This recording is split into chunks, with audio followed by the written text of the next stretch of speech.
প্রিয় ছাত্রছাত্রী, অপূর্ব স্টাডি সেন্টারে তোমাদের সবাইকে স্বাগত। আশা করছি তোমরা সবাই ভালো আছো। আমি অপু স্যার। আজ আমি তোমাদের দশম শ্রেণীর বাংলা, এই বাংলা থেকে তোমাদের টেস্ট এবং ফাইনাল পরীক্ষায় মান 5-এর প্রশ্ন কি কি আসতে পারে সেগুলো আমি তোমাদের সাজেশন আকারে তুলে ধরব। তা তোমাদের এবার দশম শ্রেণীতে 60টি কবিতা রয়েছে। প্রথম কবিতা অসুখী একজন, দ্বিতীয় কবিতা আয়ারও বেঁধে বেঁধে থাকি, তৃতীয় কবিতা প্রলয় উল্লাস, চতুর্থ কবিতা সিন্ধু তীরে, পঞ্চম কবিতা অভিষেক, ষষ্ঠ কবিতা আফ্রিকা, সপ্তম কবিতা অস্ত্রের বিরুদ্ধে গান। এই যে তোমাদের 60টি কবিতা রয়েছে, এই কবিতাগুলির মধ্যে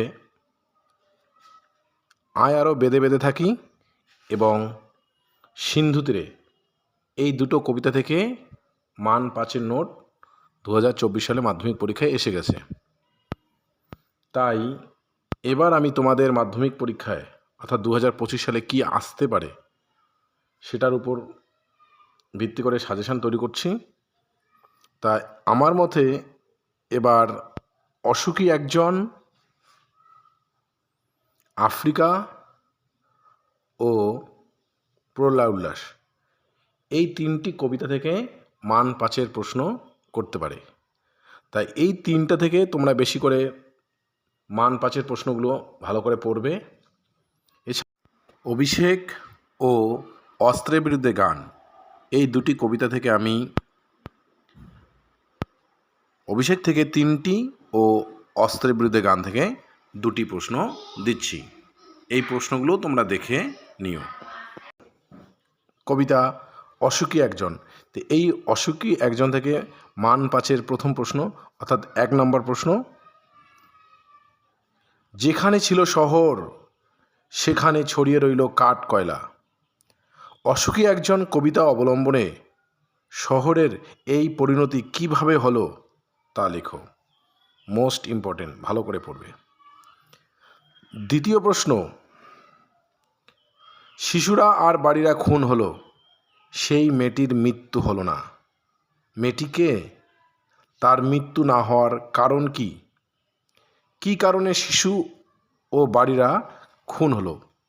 এই 2 নম্বর প্রশ্নটাও খুবই ইম্পর্টেন্ট, ভালো করে পড়বে। 3 নম্বর প্রশ্ন, আর সেই মেয়েটি আমার অপেক্ষায়। অপেক্ষামান এই নারীর মধ্য দিয়ে কবি মানবীয় ভালোবাসার যে রূপটি ফুটিয়ে তুলেছেন তা পাঠ্য কবিতা অবলম্বনে আলোচনা করো। চতুর্থ প্রশ্ন, সেই মেয়েটির মৃত্যু হলো না, মেয়েটিকে, তার মৃত্যু হতে পারত, কেন? মেয়েটির মৃত্যু না হওয়ার মধ্য দিয়ে কত কি বোঝাতে চেয়েছেন?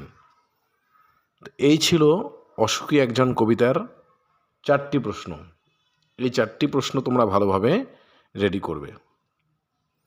এবার আমি প্রলয় উল্লাস থেকে মান 5-এর 3টি প্রশ্ন তুলে ধরছি।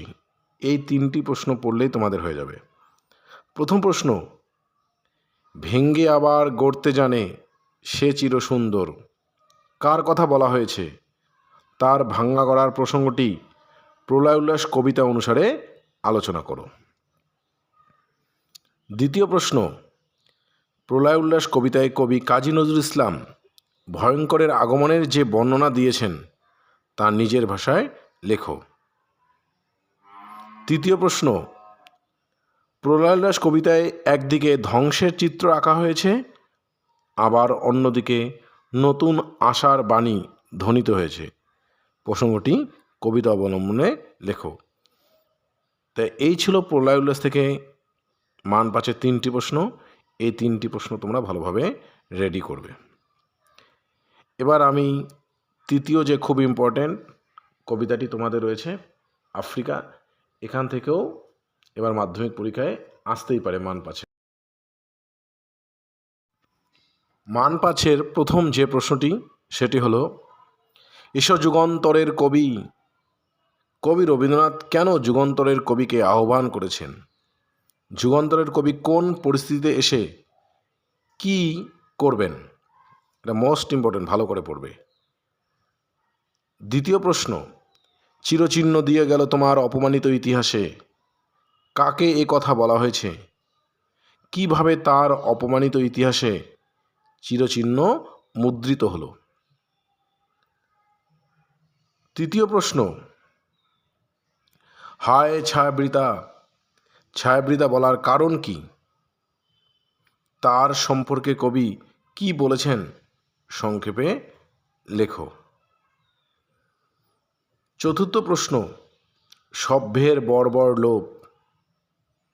কাদের তথাকথিত সভ্য বলা হয়েছে? সভ্যের বর্বর লোভের যে ছবি আফ্রিকা কবিতায় ফুটে উঠেছে তা নিজের ভাষায় লেখো। তো এই ছিল আফ্রিকা কবিতা থেকে মান 5-এর 4টি প্রশ্ন।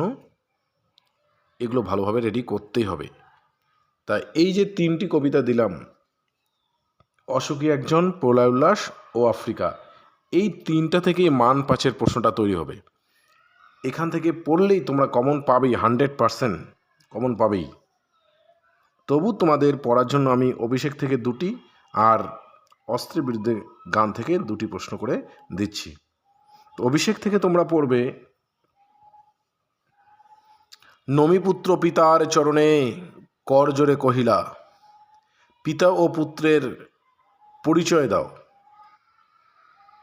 পাঠ্যাংশ অবলম্বনে পিতা ও পুত্রের কথোপকথন নিজের ভাষায় লেখো। এটা অভিষেক থেকে 1 নম্বর প্রশ্ন। 2 নম্বর প্রশ্ন এখানকার, এই কি সাজে আমারে, দশাননত্বজ আমি ইন্দ্রজিৎ। বক্তা কোন প্রসঙ্গে কথাটি বলেছে? উদ্ধৃত কথায় বক্তার চারিত্রিক কোন গুণের পরিচয় পাওয়া যায়? অভিষেক থেকে এই 2টি প্রশ্ন ভালোভাবে রেডি করবে। 3 নম্বর প্রশ্ন তবু আর একটা দিচ্ছি, অভিষেক করিলা কুমারে। কুমারকে পাঠ্য কবিতা অবলম্বনে কুমারের চরিত্র আলোচনা করো। এরপরে আলোচনা করছি অস্ত্রের বিরুদ্ধে গান। এখান থেকে 2টি প্রশ্ন দিচ্ছি। প্রথম কোশ্চেন, কবি জয় গোস্বামী অস্ত্রের বিরুদ্ধে গান কবিতায় যুদ্ধবিরোধী মনোভাবের যে প্রকাশ ঘটেছে তা নিজের ভাষায় বিবৃত করো। মোস্ট ইম্পর্টেন্ট, তবু একটু দেখে নেবে। দ্বিতীয় প্রশ্ন, অস্ত্রের বিরুদ্ধে গান কবিতায় কবি অস্ত্র ফেলতে বলেছেন কেন? অস্ত্র পায়ে রাখার মর্মত্ব কি? তাই এই ছিল অভিষেক ও অস্ত্রের বিরুদ্ধের গানের দুটি করে প্রশ্ন। তোমরা এখান থেকে এই দুটো ভালো করে দেখবে। আজকের এই সাজেশান যদি তোমাদের ভালো লেগে থাকে তাহলে তোমরা আমার ভিডিওটিকে তোমরা লাইক করবে, কমেন্ট করবে ও বন্ধুদের মধ্যে বেশি বেশি করে শেয়ার করবে ও চ্যানেলে নতুন হলে চ্যানেলটিকে সাবস্ক্রাইব করবে। ওকে।